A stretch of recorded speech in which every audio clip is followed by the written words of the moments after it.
நமஸ்கார். நான் 5ஆம் வகுப்பு படிக்கிறேன். எனது பள்ளியின் பெயர் ஊராட்சி ஒன்றிய பள்ளி கல்விமடை. இன்று நான் பசுமையின் பாரம்பரியம் என்ற தலைப்பில் உங்களிடம் பேசுகிறேன். தலைப்பு 2 முக்கிய அம்சங்களை பற்றி பேசுகிறது. 1. நாம் வாழும் இயற்கையான பூமி. 2. நம்மை நடத்தி வந்த முன்னோர்களின் வாழ்ந்த வாழ்க்கையின் முறைகள். பசுமை இயற்கையின் கொடை. பசுமை என்பது மரங்கள், செடிகள், காடுகள். இவை அனைத்தும் நமது வாழ்வின் அஸ்தவரம். சுத்தமான காற்று, நீர், ஆரோக்கியமான உணவு, இவை அனைத்தும் இயற்கையிலும் பசுமையிலும் இருந்துதான் கிடைக்கிறது.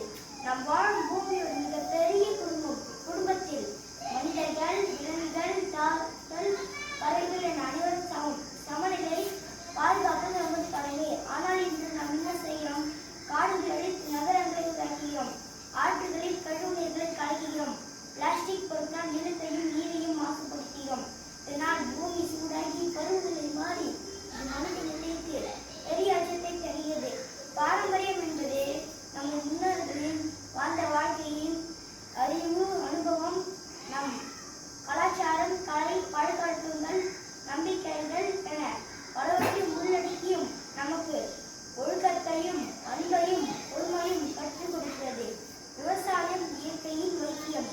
கைவினைப் பொருட்கள் போன்ற நல்ல விஷயங்கள் நம் பாரம்பரியத்தில் நிறைந்துள்ளன. நம் முன்னோர்கள் இயற்கையோடு இணைந்து விவசாயம் செய்தனர். அவர்களின் வாழ்க்கை இயற்கையோடு இணைந்திருந்தது. உணவு வைத்தியம், விழாக்கள் என அனைத்திலும் இயற்கை மொழிய பொங்கல் திருநெல்லில் ஒரு சிறந்த உதாரணம். நாம் என்ன செய்ய வேண்டும்? 1. மரங்களை நட வேண்டும். 2. கலாச்சாரங்கள், பழக்கவழக்கங்களை பின்பற்ற வேண்டும். 3. நம் முன்னோர்களின் வாழ்ந்த வாழ்க்கையின் முறைகளை பின்பற்ற வேண்டும். மேலும் பல. நம் பசுமையை மதிப்பதே, பாரம்பரியத்தை காப்பதே நம் இரு கண்கள் ஆகும். இத்துடன் என் உரையை முடிக்கிறேன். நன்றி, வணக்கம்.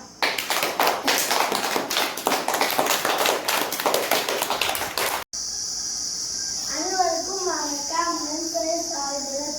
நான் 4ஆம் வகுப்பு படிக்கிறேன். என்னோட பள்ளியின் பெயர் ஊராட்சி ஒன்றிய பள்ளி கல்விமடை.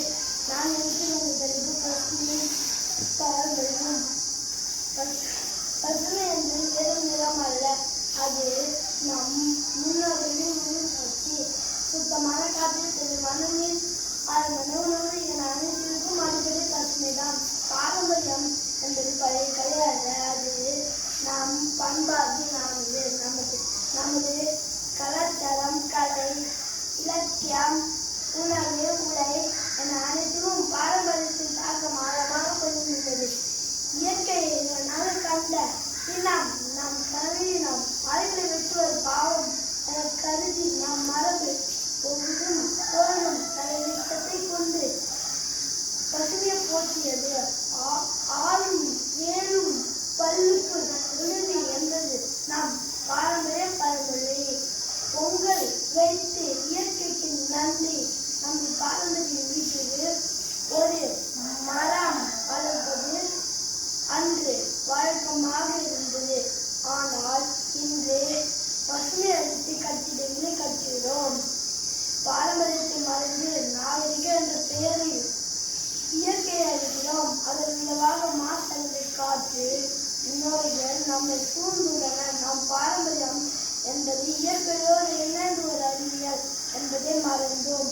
மீண்டும் நம் பேச்சினை செய்வோம். நம் பாரம்பரியத்தை மீட்டெடுக்கும் ஒரு மரம் நட்டு பசுமையை மீண்டும் தளிக்க செய்வோம்.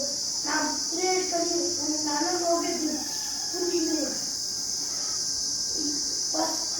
போற்றுவோம். அடுத்த தலைமுறை பசுமையான பாரம்பரியமே ஒரு வளமான எதிர்காலத்தில் அடித்தளம்.